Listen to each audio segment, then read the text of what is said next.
पालक मित्र हो, नमस्कार. आज आपण इथे एकच उद्देश घेऊन एकत्र आलो आहोत. ते म्हणजे आपल्या मुलांचं यश. आपल्या मुलांसाठी आपल्याला सर्व काही सर्वोत्तम हवं असतं. म्हणजे त्यांनी चांगलं शिकावं, आत्मविश्वासानं पुढे जावं आणि आयुष्यात खूप मोठं व्हावं. आणि हे स्वप्न पूर्ण होण्यासाठी 10वी परीक्षा ही त्यांच्या आयुष्यातली एक अत्यंत महत्त्वाची पायरी आहे. साधारणतः या परीक्षेतील यशासाठी सर्वंकष अभ्यास महत्त्वाचा मानला जातो. तसा तो आहे सुद्धा. कारण उत्तम अभ्यासामुळे मुलांचा परीक्षा देण्याचा आत्मविश्वास वाढतो. पण त्याच बरोबरीने महत्वाचं आहे ते या परीक्षेच्या उत्तरपत्रिका लिहिण्याचं योग्य तंत्र. हो, उत्तरपत्रिका लिहिणं हे एक तंत्र आहे, म्हणजे टेक्निक आहे. आपल्या मुलांकडे अभ्यासातून आलेलं ज्ञान असतं, पण ते उत्तरपत्रिकेत किती प्रभावीपणे उतरतंय हे पाहणं सुद्धा तितकंच महत्वाचं आहे बरं का. कारण विद्यार्थी जे उत्तरपत्रिकेत लिहितात त्यावरच शेवटी त्यांचं त्या विषयाचं मूल्यांकन होतं. आता एक क्षणभर थांबून विचार करूया. पेपर लिहिताना आपण पेपर तपासणाऱ्या परीक्षकांचा जर विचार केला, तर आपल्याला एक गोष्ट लगेच जाणवेल. परीक्षकांकडे एका पेपरसाठी फक्त 10 ते 15 मिनिटांचा वेळ असतो. इतक्या कमी वेळात ते आपल्या विद्यार्थ्यांनी लिहिलेली संपूर्ण उत्तरपत्रिका वाचतात, स्टेप चेकिंग करतात आणि मार्क देतात. जर उत्तरपत्रिका नीटनेटकी नसेल, क्रमांक स्पष्ट नसतील, मांडणी अस्ताव्यस्त असेल, आकृत्या नाहीत किंवा अधोरेखित करण्याची सवय नसेल, तर मुलांचं ज्ञान कितीही असलं तरी त्यांचे मार्क त्या प्रेझेंटेशनमध्ये मात्र जातात. मग या समस्येचं उत्तर काय? तर स्मार्ट तयारी. आणि म्हणूनच MKCL तयार केलेला SSC स्मार्ट टिप्स, परीक्षेची तयारी, मार्कांची भरारी हा उपक्रम आपल्या मुलाला अभ्यास कसा करावा हे शिकवत नाही, तर पेपर कसा लिहायचा हे शिकवतो. आणि हे कौशल्य जास्तीचे मार्क वाढवण्याचं महत्वाचं तंत्र आहे. आता या कोर्समध्ये एकूण 10 विषयांचा समावेश आहे आणि हा कोर्स साधारणतः 5 तास मराठी माध्यमासाठी तर 5 तास हा इंग्रजी माध्यमासाठी असं मिळून 10 तासांचा म्हणजे 600 मिनिटांचा आहे. हा कोर्स पूर्णपणे मोफत आहे बरं का. तुमच्या पाल्याचा अभ्यास चांगला असला तरी अनेकदा पेपर नीट न मांडल्यामुळे किंवा उत्तरं लिहिताना केलेल्या सामान्य चुकांमुळे अपेक्षित मार्क मिळत नाहीत. तुमचा योग्य सहभाग आणि मार्गदर्शन तुमच्या पाल्याची कामगिरी अगदी 100% वाढवू शकते.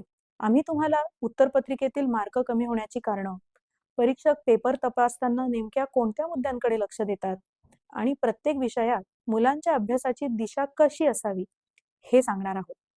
हा कोर्स प्रामुख्याने मराठी किंवा इंग्रजी माध्यमातून इयत्ता 10वी बोर्डाची परीक्षा देणाऱ्या विद्यार्थ्यांसाठी आहे.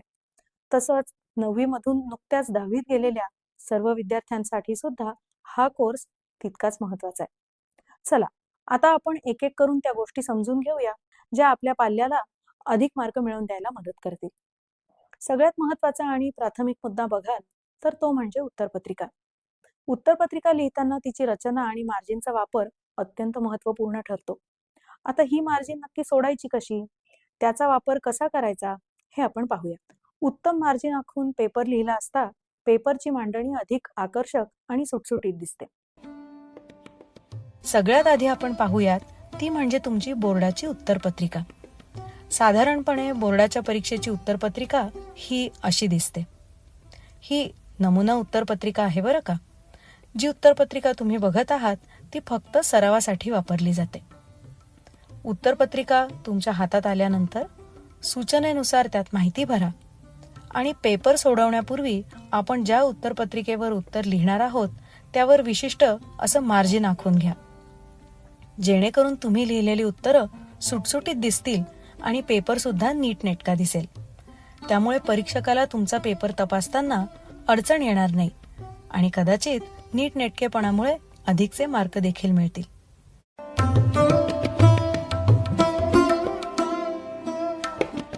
उत्तरपत्रिकेवरती मार्जिन आखून झाल्यावरती ही मार्जिन बघितल्यानंतर तुमच्या लक्षात आलं असेल की एक कॉलम हा फक्त प्रश्न क्रमांकासाठी आहे.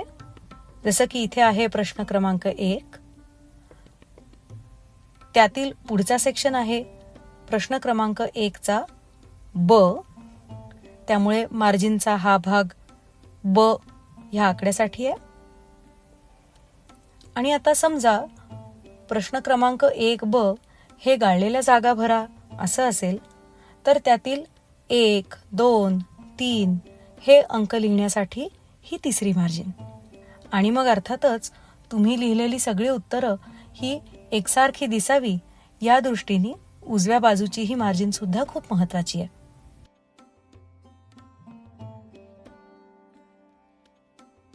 तुम्ही वेगवेगळी प्रोफेशनल डॉक्युमेंट्स जर पाहिली असतील किंवा अगदी वर्तमानपत्रातले कॉलम पाहिले असतील तर त्याची अलाइनमेंट ही एकसारखी असते, म्हणजेच प्रत्येक ओळ ही एका विशिष्ट जागीच संपते.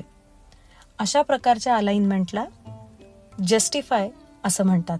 साधारण तसाच काहीसा इफेक्ट हा आपल्या उत्तरपत्रिकेमध्ये आपण उत्तरं लिहिताना यावा या दृष्टीने या मार्जिनचं खूप मोठं महत्त्व आहे.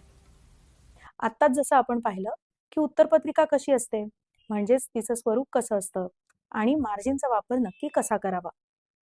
आता हे समजल्यानंतर या विद्यार्थ्यांना काही सोप्या सूचना किंवा उत्तरपत्रिका लिहिताना त्यांनी काय काळजी घेतली पाहिजे हे आपण समजून घेऊया. उत्तरपत्रिका लिहिताना घ्यायची काळजी आणि मार्गदर्शक सूचना. उत्तरपत्रिका लिहित असताना तुम्ही काही गोष्टी लक्षात ठेवून काळजीपूर्वक जर केल्यात तर तुमची उत्तरपत्रिका ही अधिक आकर्षक आणि तपासायला अगदी सोपी जाईल आणि ज्यामुळेच नीटनेटकेपणाचे मार्कसुद्धा तुम्हाला नक्कीच मिळतील. पण यासोबत लक्षात घ्या की परीक्षकाला साधारणपणे 3 तासाचे, जसं की भाषा विषय, असे किमान 30 पेपर दिवसाभरात तपासायचे असतात.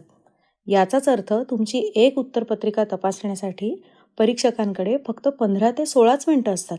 आणि असेच जे 2 तासाचे पेपर आहेत, जसं की भूगोल, इतिहास, गणित, विज्ञान, असे साधारणपणे 45 पेपर दिवसाभरात त्यांना तपासायचे असतात.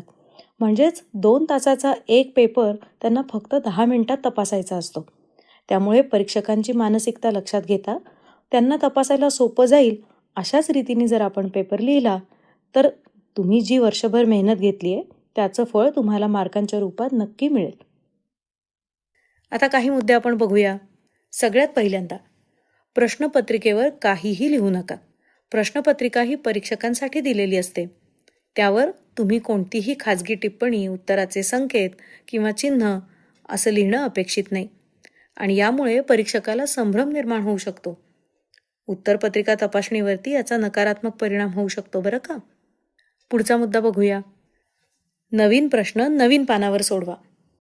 नवीन प्रश्नासाठी नवीन पान वापरल्याने काय होतं तर परीक्षकांना प्रत्येक प्रश्न सहज सापडतो आणि त्यामुळे तुमची उत्तरपत्रिका ही अधिक सुवाच्य, व्यवस्थित दिसते. इतकंच नाही तर तुमच्या मार्कांची बेरीज करणं ह्यामुळे सोपं होतं आणि तुमच्या उत्तरांना योग्य न्याय मिळतो.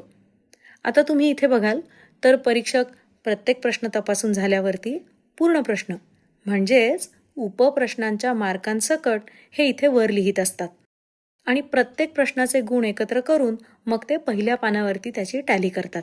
तिसरा महत्त्वाचा मुद्दा, प्रश्नपत्रिका सोडवताना लाल रंगाचा वापर करू नका. लाल रंगाचा वापर परीक्षक हे उत्तर तपासणीसाठी करतात. त्यामुळे तुम्ही उत्तर लिहिताना लाल रंग वापरल्यास परीक्षकांना संभ्रम होऊ शकतो आणि तुमच्या उत्तरपत्रिकेतल्या उत्तरांचं योग्य मूल्यमापन होऊ शकत नाही. मग काय करायचं तर निळ्या रंगाच्या पेनाचा वापर करा.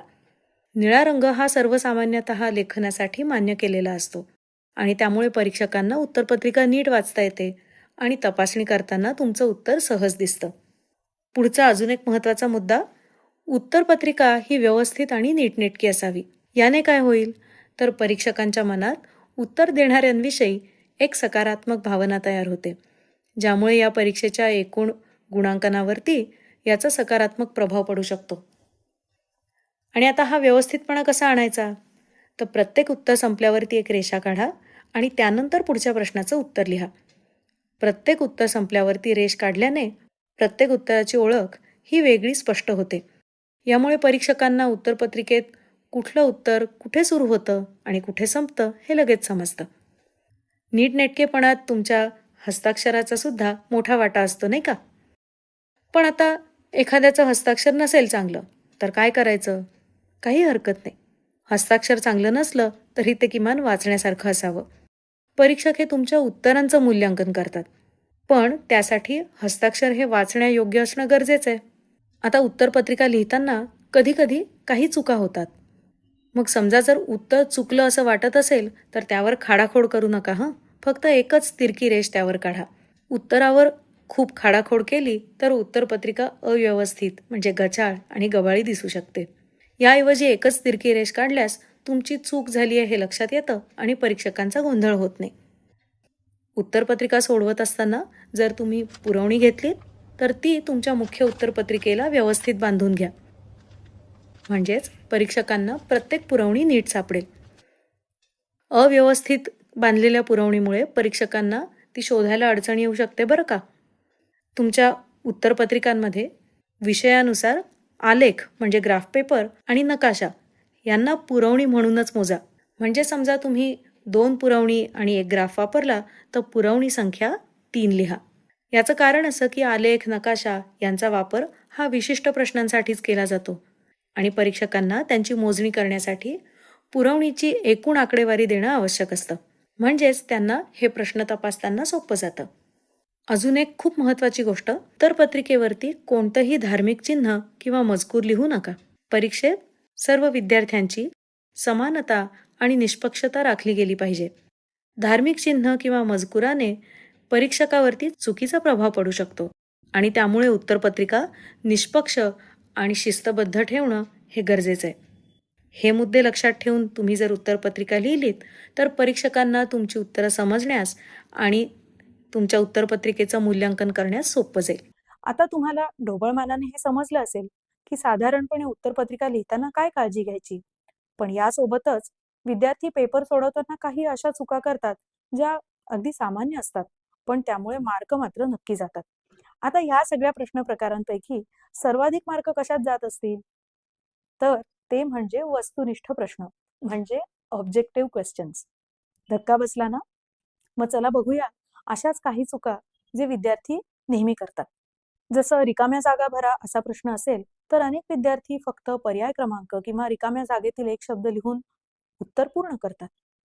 पण विद्यार्थ्यांनी संपूर्ण विधान पुन्हा लिहून निवडलेल्या योग्य पर्यायाला अंडरलाईन करणं हे गरजेचं आहे. तसंच योग्य पर्याय निवडा असा प्रश्न असेल तर विद्यार्थी उत्तरामध्ये नुसता पर्याय लिहून येतात. पण तसं न करता जर पूर्ण वाक्य लिहून योग्य शब्दाला अंडरलाईन केली तर उत्तराचे मार्क नक्की मिळतील. आता विज्ञानासारख्या पेपरमध्ये प्रत्येक बहुपर्यायी प्रश्नाच्या उत्तराचं मूल्यमापन हे केवळ प्रथम पर्यायातील पर्याय ग्राह्य धरूनच केलं जातं आणि त्यालाच मार्क दिले जातात. पण विद्यार्थी इथे कधी कधी आधी एक उत्तर लिहितात, मग परत खाडाखोड करून दुसरं उत्तर लिहितात. लक्षात घ्या, बहुपर्यायी प्रश्नाच्या उत्तराचं मूल्यमापन हे केवळ पहिल्या प्रयत्नातला पर्याय ग्राह्य धरूनच केलं जातं आणि मग अशामुळे विद्यार्थी मार्क गमावतात. त्यामुळे घाई न करता रफ वर्क करूनच विद्यार्थ्यांनी उत्तर लिहावं. तसंच चूक की बरोबर या प्रश्नांसाठी विद्यार्थी फक्त चिन्हांचा वापर करतात किंवा फक्त टी किंवा एफ असं लिहितात. पण नुसतं टी किंवा एफ किंवा एखादं चिन्ह वापरलं तर मार्क जाऊ शकतात बरं का. तसंच जोड्या जुळवा या प्रकारच्या प्रश्नामध्ये जोड्या जुळवताना विद्यार्थी अ गटातील शब्दावरून ब गटातील शब्दाकडे तिरक्या रेषा मारतात आणि यामुळे पेपर तपासताना परीक्षकांना अवघड जातं. त्यामुळे योग्य जोड्या लावताना अ गटातील प्रश्न क्रमांक लिहून त्याच्यासमोर ब गटातील योग्य पर्याय किंवा उत्तर लिहावं. शक्य असल्यास पेन्सिलने टेबल आखून मांडणी करावी. आता बऱ्याच वेळा विद्यार्थी दीर्घोत्तरी प्रश्नांची मांडणी चुकीची करतात आणि हे मार्क कमी होण्याचं दुसरं मोठं कारण आहे. विज्ञान, इतिहास किंवा भूगोल या विषयामध्ये विद्यार्थी उत्तरं परिच्छेदात म्हणजे पॅराग्राफ्समध्ये लिहितात. पण असं न करता नेहमी मुद्देसूद म्हणजे बुलेट पॉइंट्समध्ये ही उत्तरं लिहायला हवी. तसंच अनेकदा विद्यार्थी शास्त्रीय कारणं द्या म्हणजे सायंटिफिक रिझन्स या प्रकारचे प्रश्न सुद्धा परिच्छेदात म्हणजे पॅराग्राफमध्ये लिहितात. लक्षात घ्या, असं लिहिलं की परीक्षकाला मार्क देणं कठीण होतं. त्यामुळे प्रत्येक कारण नवीन मुद्द्यामध्ये, नवीन पॉइंटमध्ये आणि वैज्ञानिक भाषा वापरून लिहिलं तर परीक्षकाला उत्तर पटकन समजून येतं. तसंच भाषा विषयांसाठी बऱ्याचदा विद्यार्थी आवश्यक किंवा योग्य विरामचिन्हांचाच वापर करत नाहीत. लक्षात घ्या, त्यामुळे सुद्धा मार्क कमी होतात बरं का. अजून एक चूक जे विद्यार्थी नेहमी करतात ते म्हणजे बीजगणित किंवा विज्ञानासारख्या विषयामध्ये एककच लिहायला विसरतात. एकक अर्थात युनिट. म्हणजे जिथे 12 सेंटीमीटर असलं पाहिजे तिथे 12 इतकंच लिहिलं तर उत्तर अपूर्ण समजलं जातं. त्यामुळे सेंटीमीटर, मीटर, अंश म्हणजे डिग्रीज यासारखी एककं लिहिणं आवश्यक आहे. आता या झाल्या काही सामान्य चुका. पण या व्यतिरिक्त काही चुका ह्या प्रत्येक विषयानुसार विद्यार्थी वेगळ्या वेगळ्या प्रकारच्या करतात. चला तर मग अशाच विषयानुरूप काही चुका सुद्धा आपण पाहूया. प्रश्न क्रमांक 1 मधला उपप्रश्न A4 आणि A6. बघा बरं, हे प्रश्न तुम्ही बघाल तर यामध्ये सगळ्यात जास्त चुका होतात. आणि ह्याचं कारण म्हणजे प्रश्न नीट न समजून घेणं. जसं की A4 या प्रश्नामध्ये दिलेल्या शब्दावरून 4 शब्द बनवायचे. पण त्यात अट काय आहे की तो शब्द कमीत कमी 3 अक्षरांचा असला पाहिजे. बस, बरेचसे विद्यार्थी इथेच गडबड करतात. कधी कधी 2 अक्षरांचा शब्द लिहितात. आणि इथे A6 ह्या प्रश्नामध्ये बघा, एक शब्द दिला जातो आणि त्या शब्दाच्या शेवटच्या अक्षरावरून पुढचा शब्द लिहायचा आहे. पण इथे अजून एक गंमत आहे की प्रत्येक शब्दाचं शेवटचं अक्षर वापरूनच पुढचा शब्द लिहायचा आहे. पण हे लक्षात न आल्याने बरेचसे विद्यार्थी चुका करून अगदी हातातले मार्क गमावतात. तुम्ही मात्र ह्या चुका टाळा हं. तुम्हाला प्रश्नात सांगितल्याप्रमाणेच आकृती काढा. कित्येक वेळेला विद्यार्थी काय करतात तर सर्कलमध्ये काढतात किंवा काही वेगळे आकार काढतात. तर तसं करू नका. आता 4थ्या प्रश्नामध्ये इथे बघा, नकाशा आराखड्यात काही घटक दाखवायचेत. हा प्रश्न सोडवताना बऱ्याचदा विद्यार्थी काय करतात तर पेनाने हे घटक नकाशामध्ये दाखवतात. तुम्हाला स्क्रीनवर दिसत असेल, या विद्यार्थ्यांनी सुद्धा पेनाचा वापर करून नकाशामध्ये घटक दाखवलेत. लक्षात घ्या, ही पद्धत चुकीची आहे.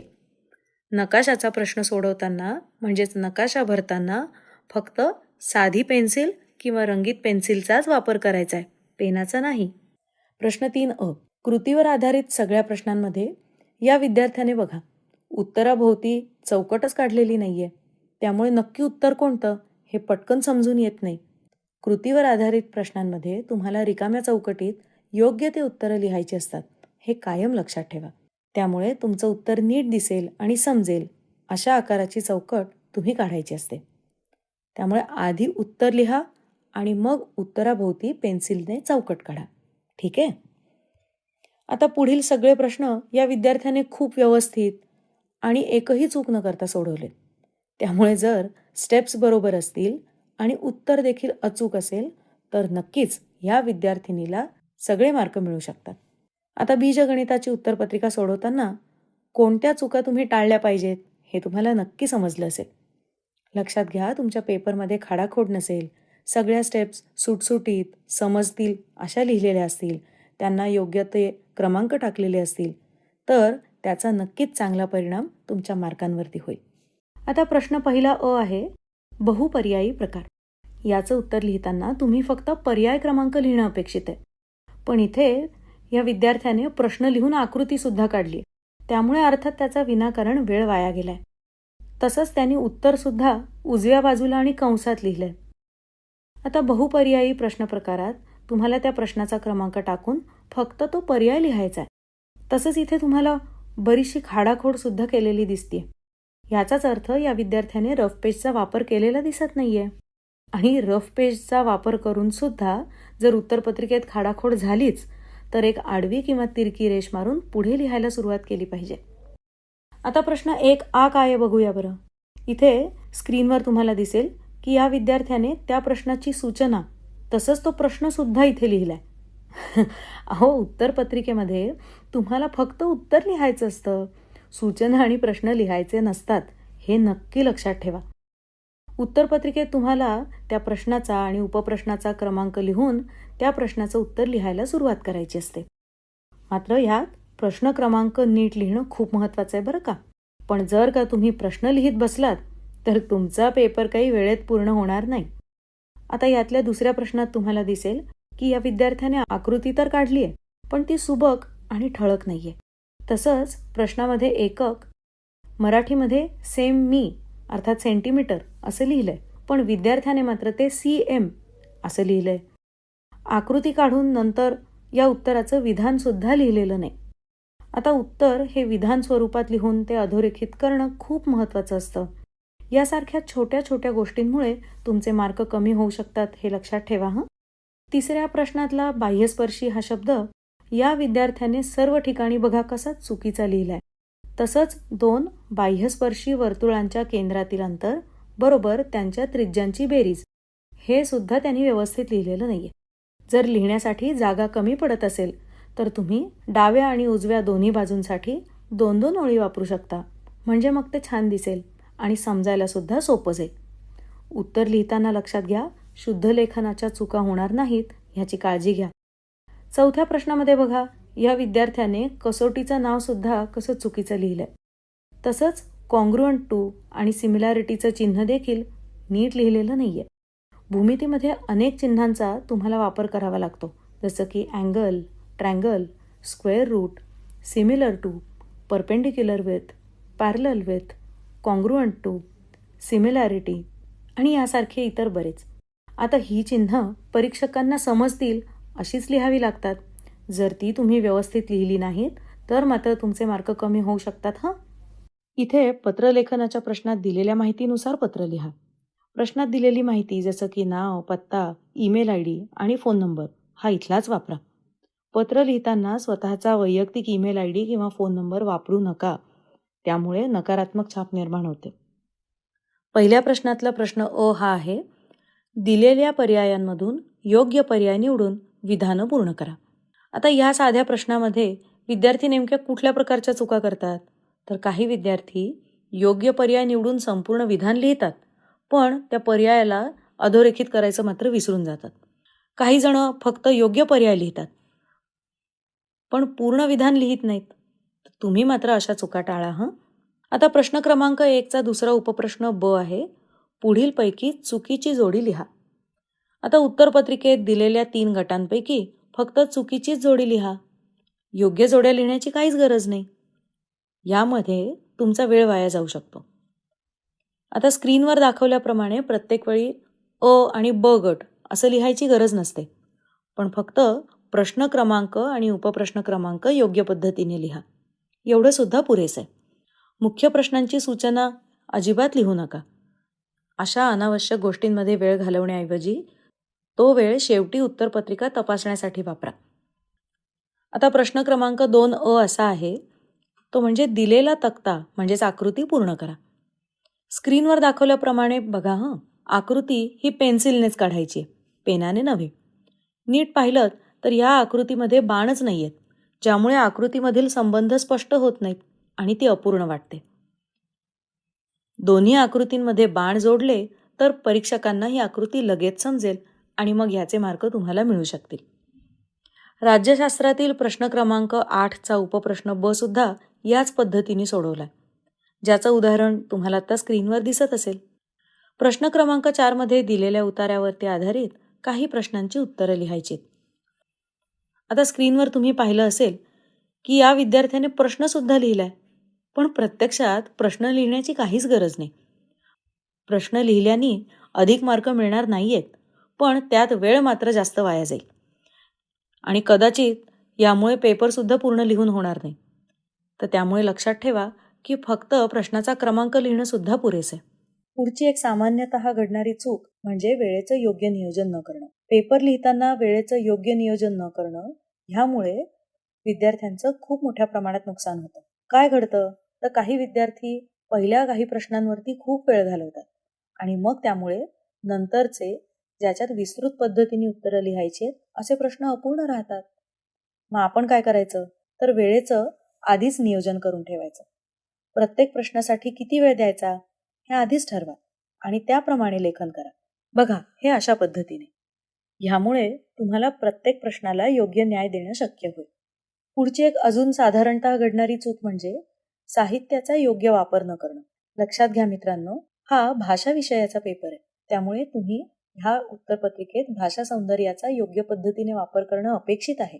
ह्याचबरोबरीने बऱ्याच वेळा विद्यार्थी पाठ्यपुस्तकातील कवितांचा किंवा निबंधांचा, धड्यांचा योग्य संदर्भ देत नाहीत. मग तुम्ही काय करायचं तर तुमच्या लेखनात संबंधित कवितांचा, निबंधांचा, उतार्यांचा आणि त्यांच्या लेखकांचा संदर्भ देण्याचा प्रयत्न करा.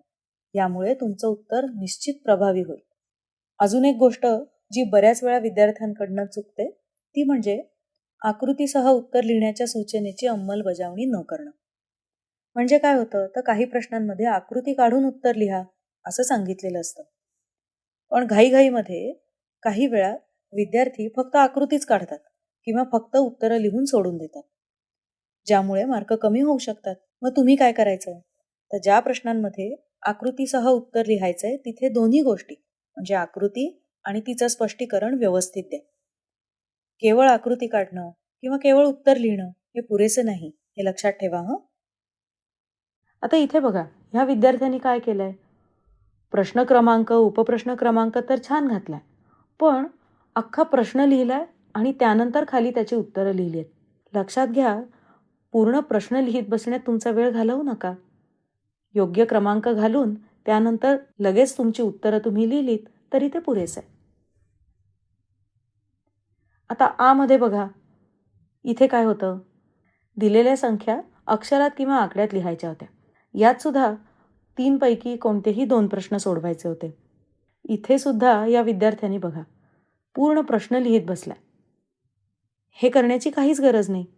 यात तुमचा वेळ तुम्ही घालवू नका बरं का. आता प्रश्न क्रमांक 2 मध्ये इथे तुम्हाला स्क्रीनवर दिसतंय का, की या विद्यार्थ्यांनी शास्त्रीय कारणं द्या. या प्रश्नामध्ये साधारणतः काय काय चुका घडतात? तर या विद्यार्थिनींनी जसं लिहिलंय तसं बरेच जण या प्रश्नांचं उत्तर हे निबंधासारखं लिहितात. पण खरं तर ह्या प्रश्नाचं उत्तर हे मुद्देसूद असावं आणि म्हणून गरज पडेल तिथे बुलेट पॉईंट्सचा वापर केला जावा.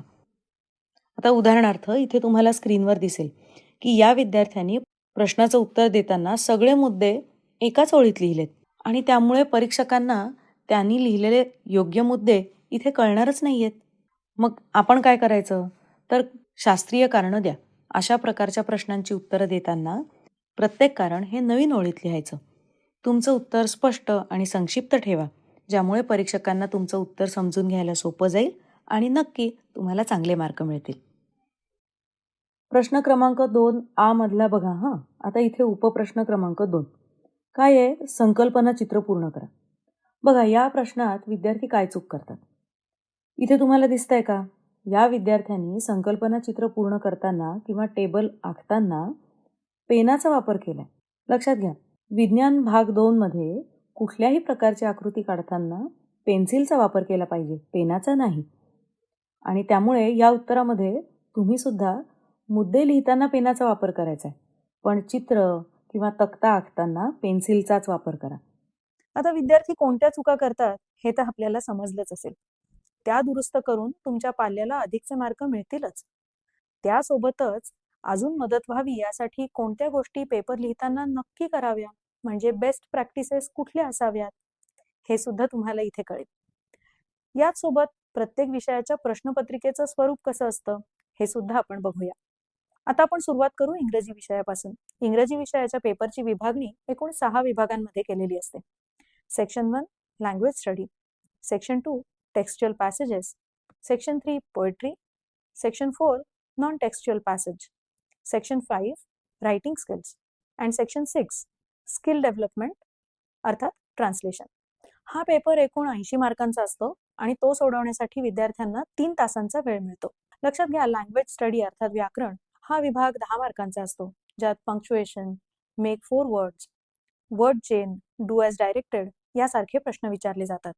तर रीडिंग स्किल्समध्ये आकलन म्हणजे कॉम्प्रिहेन्शन, शब्दसंपदा अर्थात व्होकॅब्युलरी, ट्रू किंवा फॉल्स आणि पर्सनल रिस्पॉन्स म्हणजे स्वमतावर आधारित प्रश्न असतात. रायटिंग स्किल हा विभाग सर्वाधिक म्हणजे 20 मार्कांचा असतो आणि यात लेटर रायटिंग, फॉर्मल किंवा इनफॉर्मल पद्धतीचं, डायलॉग रायटिंग किंवा स्पीच रायटिंग, इन्फॉर्मेशन ट्रान्सफर म्हणजेच verbal to non verbal and vice versa, report writing किंवा स्टोरी रायटिंग यासारखे प्रश्न विचारले जातात. चला मित्रांनो, आता आपण इंग्रजी या विषयाची उत्तरपत्रिका कशी लिहायची ते बघूया. तुम्ही स्क्रीनवर बघू शकता का? या विद्यार्थ्यांनी उत्तरपत्रिका लिहिताना बघा, व्यवस्थित मार्जिन सोडलंय, प्रश्न क्रमांक, त्यातील उपप्रश्नाचा क्रमांक अगदी योग्य ठिकाणी लिहिलाय. मग आता आपण प्रश्न क्रमांक 1 पासून सुरुवात करू. तुम्हाला इथे दिसेल की प्रश्नामध्ये कोणतेही 4 प्रश्न सोडवा अशी सूचना होती. त्यानुसार या विद्यार्थ्याने 6 पैकी बरोबर 4च प्रश्न सोडवलेत. प्रश्न क्रमांक A1 बघाल तर इथे रिकाम्या जागा भरून योग्य त्या अक्षराला त्याने अंडरलाईन सुद्धा केली आहे, म्हणजे अधोरेखित पण केलं आहे. A3 या प्रश्नाचं उत्तर बघा, त्यातही योग्य पंक्च्युएशन मार्क्स वापरून उत्तर सोडवलं आहे. आता यानंतर बघा A5, अपेक्षित अशी आकृती जिथे गरजेची होती तिथे ती काढली आहे आणि योग्य ते शब्द तिथे भरलेत. बघा, ही आकृतीसुद्धा सुस्पष्ट दिसते. आणि यातला शेवटचा म्हणजे A6 याचं उत्तर पाहिलं तर ते सुद्धा सूचनेनुसार व्यवस्थित सोडवलं आहे. जसं की नवीन शब्द लिहिताना तो आधीच्या शब्दाच्या शेवटच्या अक्षराने सुरू केला आहे. आता क्वेश्चन 1B मध्ये तुम्हाला दिसतंय का? प्रश्नाच्या सूचनेनुसार म्हणजेच अटेम्प्ट एनी वन अशी सूचना होती. बरोबर त्यानुसार त्यांनी B1 आणि B2 यातला एकच प्रश्न सोडवला आहे. याचबरोबर उत्तरामध्ये महत्त्वाच्या शब्दांना अंडरलाईन म्हणजे अधोरेखित केलं आहे. आणि अजून एक योग्य गोष्ट या विद्यार्थ्यांनी इथे केली आहे. ती म्हणजे पुढचा प्रश्न हा त्याने नवीन पानावर सोडवला आहे. आणि आधीचा प्रश्न सोडवल्यावर ती जी जागा मोकळी राहिली आहे बघा, तिथे त्याने काट देखील मारली.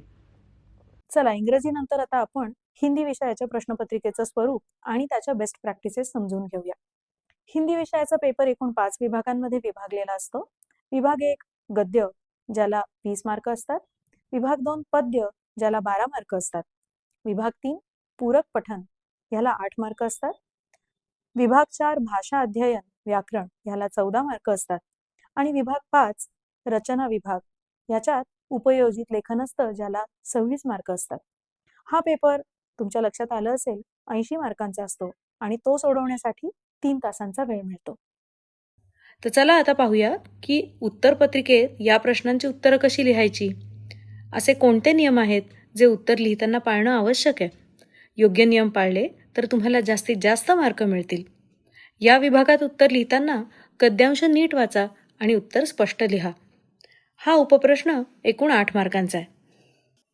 आता इथे हे संजाल म्हणजे संकल्पना चित्र पूर्ण करताना उत्तर दिलेल्या बॉक्स फॉर्मॅटमध्येच लिहा बरं का. आणि बॉक्स व्यवस्थित तयार करा. लक्षात घ्या, बॉक्स तयार करताना पेन्सिलचा वापर तुम्ही करू शकता, पण लक्षात ठेवा की तुमचं उत्तर फक्त बॉक्समध्येच असायला हवंय.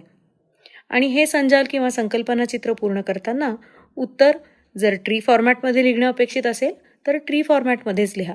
यामुळे या पेपरचं जे मूल्यांकन करतील त्यांना तुमचं उत्तर समजायला सोपं जाईल आणि तुम्हाला जास्तीत जास्त मार्क मिळू शकतील.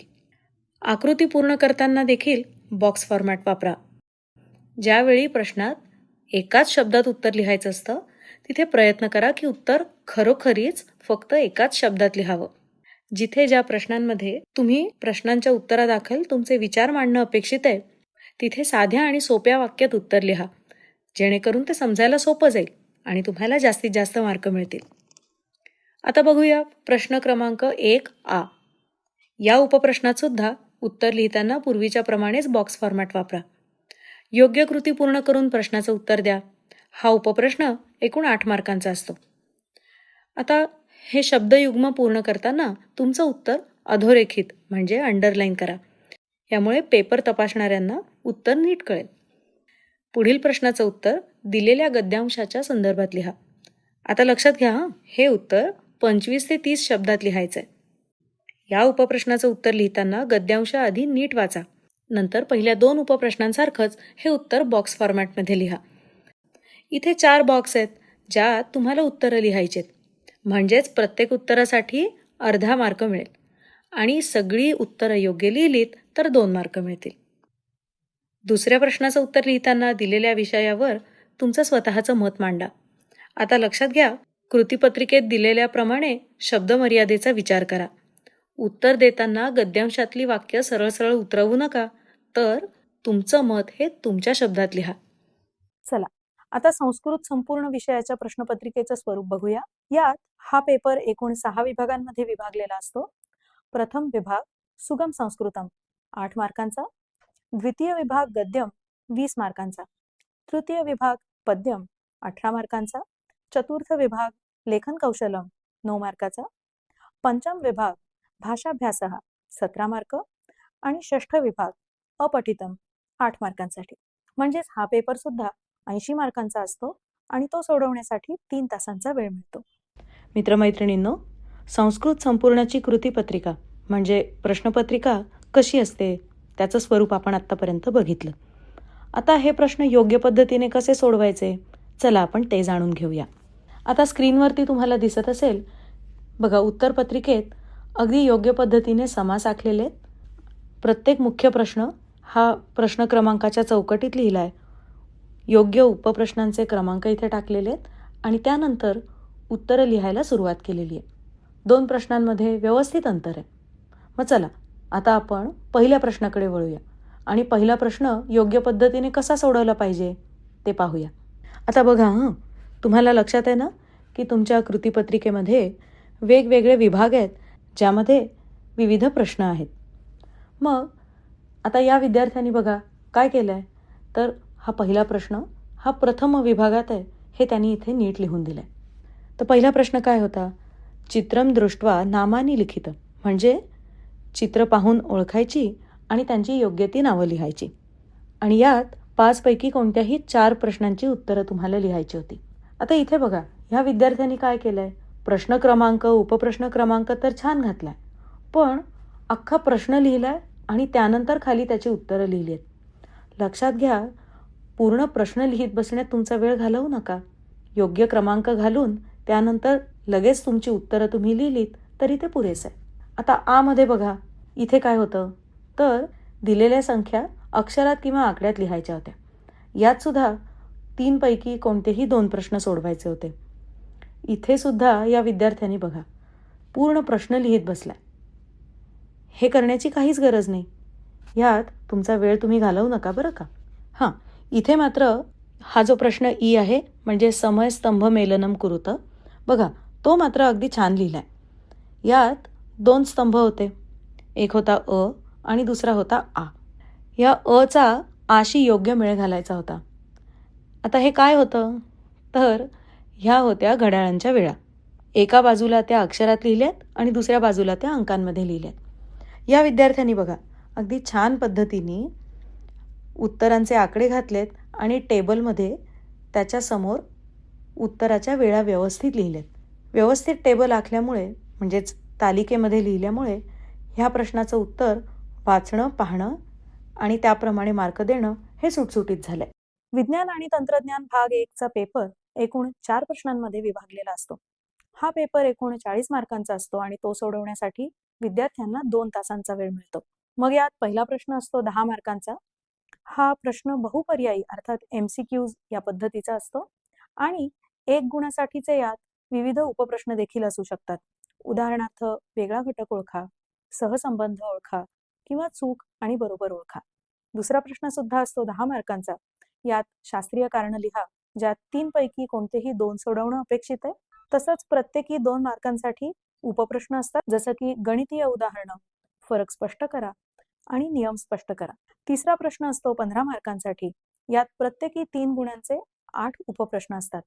यापैकी कोणतेही 5 सोडवणं अपेक्षित असतं आणि यात आकृती पूर्ण करा, परिच्छेद पूर्ण करा, नियम स्पष्ट करा यासारखे प्रश्न असतात. तर चौथा प्रश्न असतो 5 मार्कांसाठी आणि हा दीर्घोत्तरी म्हणजे लॉंग आन्सर क्वेश्चन असतो. यात कोणताही एक प्रश्न सोडवणं अपेक्षित असतं. प्रश्नपत्रिकेचं स्वरूप कसं असतं हे आपण आता पाहिलं. तुम्ही ही उत्तरं नक्की कशा प्रकारे लिहिली पाहिजेत हे जाणून घेण्यासाठी आपण अजून एक नमुना प्रश्नपत्रिका नक्की कशा पद्धतीने सोडवली आहे ते पाहूया. प्रश्न सोडवण्याआधी तो नीट वाचून समजून घेणं हे तुमच्यासाठी खूप फायदेशीर ठरेल बरं का. आता बघूया, इथे आहे पहिला प्रश्न, तो एकूण 10 मार्कांचा आहे, ज्यामध्ये 2 उपप्रश्न आहेत, अ आणि ब. आता सगळ्यात आधी उत्तरपत्रिकेच्या दोन्ही बाजूला थोडी जागा सोडून मार्जिन काढा. त्यानंतर प्रश्नपत्रिकेतला प्रश्न क्रमांक 1 नीट वाचा. मग आता प्रश्न क्रमांक 1 अ हा बहुपर्यायी प्रश्नांचा आहे, म्हणजेच ह्याचं उत्तर लिहिताना तुम्ही फक्त पर्याय क्रमांक लिहिणं अपेक्षित आहे. प्रश्न क्रमांक 2 आणि 4 हे दिलेल्या पर्यायांपैकी योग्य पर्याय निवडून विधाने पूर्ण करा असं सांगितलंय. म्हणजेच आता इथे बघा, हे सोडवताना या उत्तरपत्रिकेत तुम्हाला दिसेल की या विद्यार्थ्यांनी संपूर्ण विधान लिहिलंय आणि त्यानंतर निवडलेला पर्याय हा गाळलेल्या जागेत लिहून त्याला व्यवस्थित अंडरलाईन म्हणजे अधोरेखित पण केलंय. अशीच पद्धत वापरून योग्य पद्धतीने सोडवले तर या प्रश्नाचे तुम्हाला पूर्ण मार्क मिळू शकतील. म्हणजेच प्रत्येक उपप्रश्न हा इथे 1 मार्काचा आहे. यात 2 गोष्टी खूप महत्त्वाच्या आहेत ज्या विसरू नका. ती म्हणजे संपूर्ण विधान लिहिणं आणि निवडलेल्या पर्यायाला अधोरेखित करणं. आता बहुपर्यायी प्रश्न सोडवण्यासाठीची एक प्रभावी पद्धत म्हणजे काय आहे तर निष्कासन पद्धत. आता बघा म्हणजे काय तर या पद्धतीत तुम्ही प्रश्न आणि त्याचे पर्याय नीट वाचल्यानंतर मनातल्या मनातच तुम्ही पहिल्यांदाच चुकीचे पर्याय काढून टाकता, जेणेकरून तुम्हाला योग्य पर्याय निवडणं सोपं होईल. ठीक आहे. आता बघा, प्रश्न क्रमांक 1 हा खालील प्रश्न सोडवा असा आहे. आता इथे तुम्हाला एक उत्तरपत्रिका दिसत असेल. तुम्हाला दिसतंय का की या विद्यार्थ्यांनी प्रश्न सोडवण्यासाठी बघा किती छान पद्धत वापरली.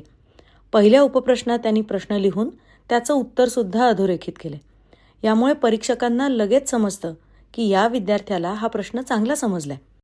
दुसऱ्या प्रश्नात या विद्यार्थ्यांनी बघा फक्त उत्तरच नाही तर त्यामागचं कारणसुद्धा एकाच वाक्यात सांगितलंय.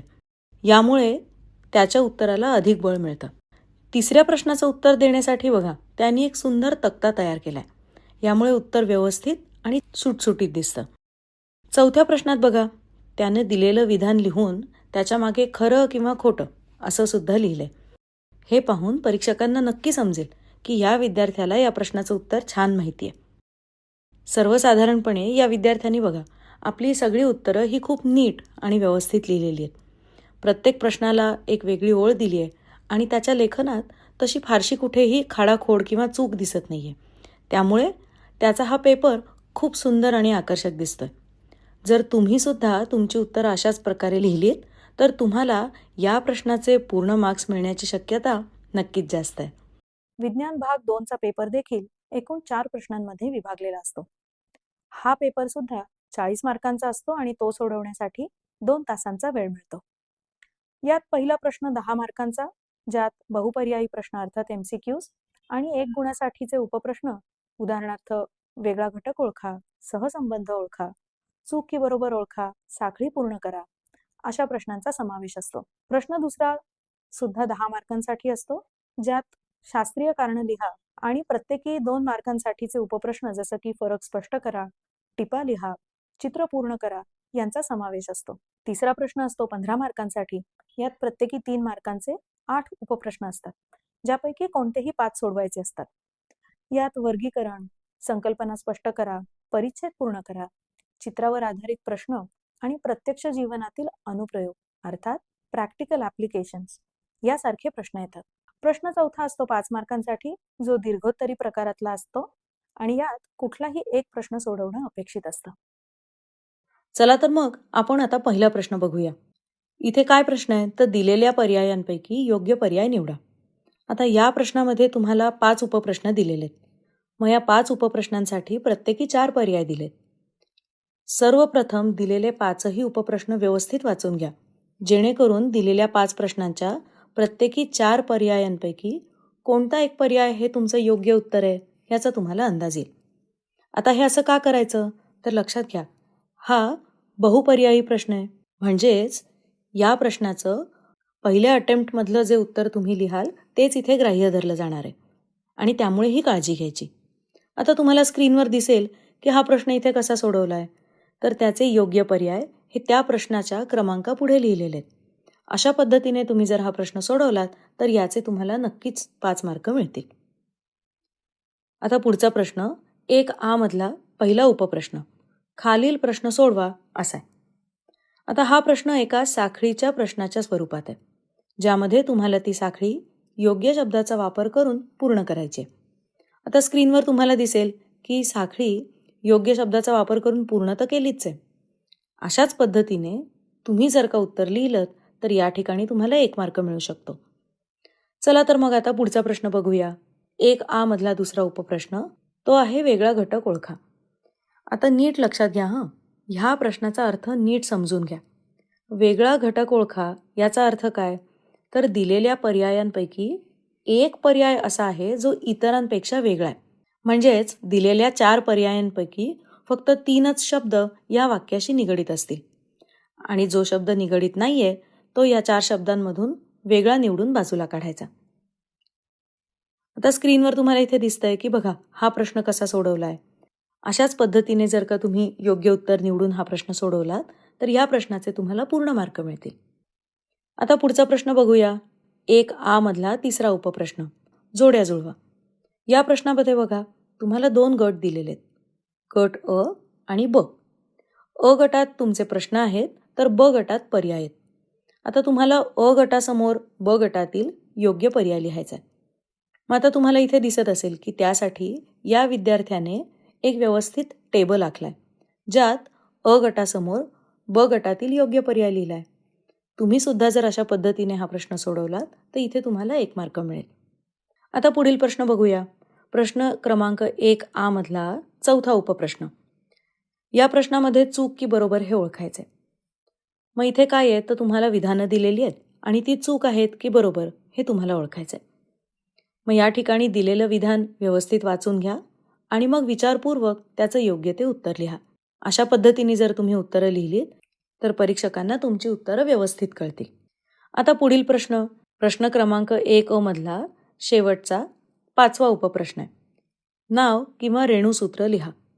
आता या प्रश्नामध्ये तुम्हाला एक विधान दिलेलं आहे. बघा, या ठिकाणी या विधानाचं उत्तर तुम्ही एका शब्दात पूर्ण करायचं आहे. आता इथे तुम्हाला दिसेल की जनुकीय उपचाराने उपचार करता येणारा विकार असं विधान आहे. आता या प्रश्नाचं उत्तर बघा कशा पद्धतीने लिहिलंय. आता तुम्हाला इथे स्क्रीनवर दिसेल की या प्रश्नाचं उत्तर कशा पद्धतीने लिहिलंय. अशाच पद्धतीने तुम्ही जर उत्तर लिहिलं तर ह्या प्रश्नाचे व्यवस्थित मार्क तुम्हाला मिळतील. भाषा आणि विज्ञान हे विषय झाल्यानंतर चला आता आपण वळूया गणित या विषयाकडे. हा विषय बऱ्याच मुलांना अवघड वाटतो, पण आम्ही ज्या टिप्स तुम्हाला सांगू त्याचा वापर केला तर नक्कीच त्यांचा हा पेपर सोडवण्याचा आत्मविश्वास वाढेल आणि अधिकचे मार्क त्यांना मिळण्यास नक्की मदत होईल. बीजगणित अर्थात अल्जेब्रा हा गणिताच्या 2 विभागांपैकी एक आहे. याचा पेपर एकूण 40 मार्कांचा असतो आणि या पेपरमध्ये साधारण 5 मुख्य प्रश्न असतात, जे पुन्हा 2 विभागांमध्ये विभागले जातात. पहिला प्रश्न असतो 8 मार्कांसाठी, ज्यात बहुपर्यायी प्रश्न म्हणजे MCQs असतात आणि 1 मार्कासाठीचे उपप्रश्न सुद्धा असतात. लक्षात घ्या, हे सगळे अनिवार्य म्हणजे कंपल्सरी असतात. दुसरा प्रश्न असतो 12 मार्कांसाठी, ज्यात विविध कृतीवर आधारित प्रश्न आणि उपप्रश्न असतात. प्रश्न तिसरा आहे 9 मार्कांसाठी, ज्यात देखील कृतीवर आधारित विविध प्रश्न असतात. प्रश्न चौथा असतो 8 मार्कांसाठी, ज्यात दीर्घोत्तरी प्रकारचे उपप्रश्न असतात, ज्यातील प्रत्येक प्रश्न हा 4 मार्कांसाठी असतो. तर प्रश्न 5 हा 3 मार्कांचा असतो आणि यात रचनात्मक स्वरूपाचे प्रश्न असतात. चला तर मग आता आपण पहिल्या प्रश्नाकडे वळूया. बघा, पहिला प्रश्न योग्य पद्धतीने कसा सोडवायचा. तर प्रश्नपत्रिकेत हा पहिला प्रश्न 2 भागांमध्ये विभागला होता. बहुपर्यायी प्रश्न सोडवा आणि उपप्रश्न सोडवा. पहिल्या प्रश्नामध्ये दिलेल्या पर्यायांपैकी अचूक पर्याय निवडून त्याचं वर्णाक्षर लिहायचं होतं. आता इथे तुम्हाला स्क्रीनवर दिसेल कशा प्रकारे या विद्यार्थ्यांनी प्रश्न क्रमांक, उपप्रश्न क्रमांक लिहून मग योग्य पर्याय लिहिलाय ते. याबरोबरच उपप्रश्न सुद्धा कशा प्रकारे इथे सोडवलेत हे पण तुम्हाला दिसेल. उपप्रश्न सुरू करण्यापूर्वी एक ओळ सोडून पेन्सिलने एक रेष देखील मारलेली आहे. त्यामुळे नवीन उत्तर कुठे सुरू झालं हे लगेच समजू शकतं. तर लक्षात घ्या, उपप्रश्न सोडवताना उत्तराच्या सर्व स्टेप्स या विद्यार्थ्याने व्यवस्थित लिहिल्या आहेत. कोणतं सूत्र किंवा सिद्धता वापरली आहे हे सुद्धा स्पष्ट केलंय आणि उत्तरात जिथे आवश्यक आहे तिथे एकक म्हणजे युनिट सुद्धा लिहिलेलं आहे बरं का. इतकंच नाही तर उत्तरं लिहिताना देअरफोर, इज इक्वल टू यासारख्या चिन्हांचा योग्य ठिकाणी वापर सुद्धा केलाय. अक्षरही चांगलं आहे आणि स्टेप्स लिहिताना सुटसुटीतपणा सुद्धा ठेवलाय. त्यामुळे पेपर बघा कसा स्वच्छ आणि आकर्षक दिसतोय. अशाच प्रकारे जर तुम्ही सुद्धा सगळे प्रश्न सोडवलेत तर या प्रश्नाचे पूर्ण मार्क तुम्हाला नक्की मिळतील. भूमिती अर्थात जॉमेट्री हा गणिताच्या विभागांपैकी दुसरा विभाग आहे.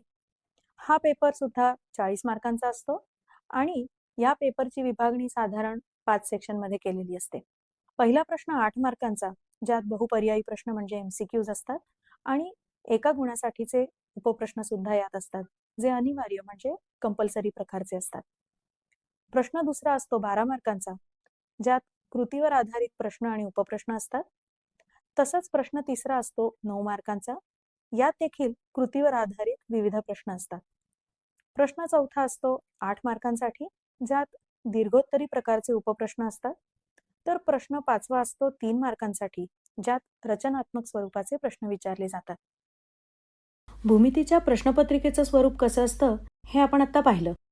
आता हे प्रश्न योग्य पद्धतीने उत्तरपत्रिकेत कसे सोडवायला पाहिजे, चला आपण हे जाणून घेऊया. तुम्ही ही उत्तरं नक्की कशा प्रकारे लिहिली पाहिजेत हे जाणून घेण्यासाठी आपण अजून एक नमुना प्रश्नपत्रिका नक्की कशा पद्धतीने सोडवली आहे ते पाहूया. आधी सांगितल्याप्रमाणे तुम्हाला इथे प्रश्न, उपप्रश्न आणि त्यांचे मार्क दिसतात. तर चला आता ही कृतीपत्रिका म्हणजे प्रश्नपत्रिका कशी सोडवायची ते बघूया. इथे उत्तरपत्रिकेत पानाच्या दोन्ही बाजूला तुम्हाला व्यवस्थित समास सोडलेला दिसतोय आणि उत्तर सुरू करण्यापूर्वी त्याचा योग्य प्रश्न क्रमांक, उपप्रश्न क्रमांक लिहून मगच उत्तर लिहायला सुरुवात केली आहे. तसंच उत्तर दाखवण्यासाठी बाणाचा उपयोग केलाय. प्रत्येक प्रश्न संपल्यावरती एक ओळ सोडलेली आहे. तर मग चला आता पहिला प्रश्न योग्य पद्धतीने कसा सोडवला पाहिजे हे आपण बघूया. तर प्रश्नपत्रिकेतला हा पहिला प्रश्न 2 भागांमध्ये विभागला होता. बहुपर्यायी प्रश्न सोडवा आणि उपप्रश्न सोडवा. मग आता पहिल्या प्रश्नामध्ये दिलेल्या पर्यायांपैकी अचूक पर्याय निवडून त्याचं वर्णाक्षर लिहायचं होतं. मग आता इथे तुम्हाला दिसेल की कशा प्रकारे या विद्यार्थ्यांनी प्रश्न क्रमांक, उपप्रश्न क्रमांक लिहून मग योग्य तो पर्याय लिहिला आहे. इथे अजिबात खाडाखोड नाहीये आणि उत्तराला सुद्धा अधोरेखित केलंय म्हणजे अंडरलाईन केलंय. याबरोबरच उपप्रश्न कसे सोडवायचे ते पण तुम्हाला इथे दिसेल. बघा, ह्या विद्यार्थ्याने उपप्रश्न सोडवताना उत्तराच्या सगळ्या स्टेप्स एकदम व्यवस्थित लिहिल्यात. कोणतं सूत्र किंवा सिद्धता वापरली आहे ते सुद्धा स्पष्ट केलंय. उत्तरात जिथे आवश्यक आहे तिथे एकक म्हणजे युनिट सुद्धा लिहिलंय आणि उत्तर लिहिताना देअरफॉर किंवा बिकॉज, सिन्स यासारख्या सगळ्या चिन्हांचा योग्य ठिकाणी वापर केलाय. तसंच स्टेप्स लिहिताना सुटसुटीतपणा ठेवल्यामुळे बघा पेपर कसा स्वच्छ आणि आकर्षक सुद्धा दिसतोय. अशा प्रकारे जर तुम्ही सगळे प्रश्न सोडवले तर तुम्हाला या प्रश्नाचे नक्कीच पूर्ण मार्क मिळू शकतील. आता आपण पुढील विषय बघूया, तो म्हणजे भूगोल. भूगोल विषयाचा पेपर एकूण 7 प्रश्नांमध्ये विभागलेला असतो बरं का. यात एकूण 40 मार्कांचे प्रश्न असतात. पहिला प्रश्न 4 मार्कांसाठी, ज्यात दिलेल्या पर्यायांपैकी योग्य पर्याय निवडून विधानं पूर्ण करा हा प्रश्न असतो, जो अनिवार्य म्हणजे कंपल्सरी असतो. दुसरा प्रश्न असतो 4 मार्कांसाठी, यात योग्य जोड्या लावा किंवा वेगळा घटक ओळखा अशा पद्धतीचे प्रश्न असतात. प्रश्न तिसरा असतो 4 मार्कांसाठी आणि यात एका वाक्यात उत्तरं द्या किंवा टिपा लिहा असे प्रश्न असतात. प्रश्न चौथा जो 8 मार्कांसाठी असतो, त्यात विद्यार्थ्यांनी नकाशे भरणं किंवा नकाशाचं वाचन करणं अपेक्षित आहे. प्रश्न पाचवा 6 मार्कांसाठी असतो, ज्यात भौगोलिक कारणं द्या या पद्धतीचे प्रश्न असतात. प्रश्न 6वा असतो 6 मार्कांसाठी, ज्यात आलेख म्हणजे ग्राफ काढणं अपेक्षित असतं. याचाच अर्थ त्यांच्या उत्तरपत्रिकेला हा आलेख म्हणजे ग्राफ पेपर जोडणं अपेक्षित असतं. तसंच याबरोबरीने अजून एक प्रश्न इथे असतो, तो म्हणजे आलेखाचं वाचन करणं. प्रश्न 7वा असतो 8 मार्कांचा, ज्यात सविस्तर उत्तरं द्या किंवा स्पष्ट करा अशा पद्धतीचे प्रश्न असतात. पहिला प्रश्न होता दिलेल्या पर्यायांपैकी योग्य पर्याय निवडून विधानं पूर्ण करा. तर आता बघा उत्तरपत्रिकेत इथे विद्यार्थ्यांनी विधान पूर्ण लिहिले आणि त्यानंतर जो पर्याय निवडून गाळलेल्या जागी लिहायचा होता त्याला व्यवस्थित अंडरलाईन केले.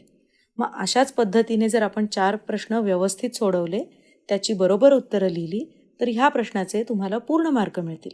मग ह्याच्यात लक्षात काय ठेवायचं, तर उत्तराचं विधान हे पूर्ण लिहायचं आणि निवडलेल्या पर्यायाला अंडरलाईन करायचं. इतिहास व राज्यशास्त्र विषयाचा पेपर एकूण 40 मार्कांचा असतो आणि यात 2 मुख्य विभाग असतात.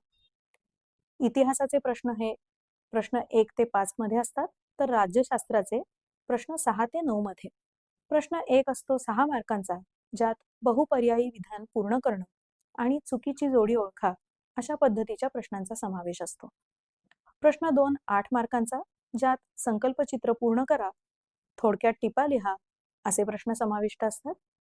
तर प्रश्न 3 असतो 4 मार्कांसाठी, ज्यात विधानं कारणांसह स्पष्ट करा असे प्रश्न असतात. प्रश्न 5 6 मार्कांसाठी, ज्यात सविस्तर उत्तरं लिहा अशी सूचना असते. तर प्रश्न 7 4 मार्कांसाठी, ज्यात विधानं चूक की बरोबर किंवा सकारण स्पष्ट करा अशा पद्धतीचे प्रश्न विचारले जातात. आतापर्यंत तुम्ही 10वीच्या परीक्षेच्या दृष्टीने विद्यार्थ्यांना अधिक गुण मिळावेत यासाठी MKCLच्या SSC स्मार्ट टिप्स परीक्षेची तयारी, मार्कांची भरारी या उपक्रमाबद्दल थोडक्यात माहिती पाहिली. आमचा हाच पूर्ण कोर्स जर तुमच्या पाल्याने केला तर तुमच्या पाल्याला 10वीच्या परीक्षेत आत्मविश्वासानं सामोरं जाता येईल आणि त्याला निश्चित अधिक मार्क मिळतील याचा आम्हाला आत्मविश्वास आहे. आजच्या काळात विविध डिजिटल व AI टूल्स प्रभावीपणे हाताळणं हे विद्यार्थ्यांसाठी अनिवार्य तंत्र बनलंय आणि ही दोन्ही तंत्र विद्यार्थ्यांना शिकण्यासाठी MSCIT या कोर्स सारखा उत्तम पर्याय नाही. MSCIT विद्यार्थ्यांना फक्त नवीन ओळख करून देत नाही, तर इथे तंत्रज्ञान समजतं. आमचा हा कोर्स तुमच्या पाल्याने केल्यानंतर तुमचा पाल्य 10वी परीक्षेला आत्मविश्वासाने सामोरा जाईलच आणि त्याला निश्चित अधिक मार्क मिळतील. याच आत्मविश्वासाने आज आपल्याला सगळ्यांना काळाची गरज म्हणून विविध डिजिटल आणि AI टूल्स प्रभावीपणे हाताळणं जमणं हे एक अनिवार्य तंत्र बनलंय आणि आपल्या पाल्यांसाठी ही दोन्ही तंत्र शिकण्यासाठी MSCIT या कोर्स सारखा उत्तम पर्याय नाही. MSCIT विद्यार्थ्यांना फक्त नवीन टूल्सचीच ओळख करून देत नाही, तर इथे तंत्रज्ञान समजतं आणि वापरता देखील येतं. अनेकांना इथेच AIची खरी किमया कळते आणि तंत्रज्ञानाची भीती दूर होते. त्यामुळे MSCIT म्हणजे फक्त कोर्स नाही, तर तो त्यांच्या भविष्यातील संधी, कौशल्य आणि आत्मविश्वास वाढवणारा महत्त्वाचा आधार आहे. तर आजच SSC स्मार्ट टिप्स परीक्षेची तयारी, मार्कांची भरारी आणि MSCIT या कोर्सेसच्या अधिक माहितीसाठी आजच आपल्या नजीकच्या MSCIT केंद्राशी संपर्क साधा. MSCIT प्रवेशासाठी आजच संपर्क साधा. Milestone technology Chandannagar, Sainagari, Chandannagar, Kharadi, Satav auto केअरच्या मागे, हवेली, पुणे. संपर्क 9822 918193.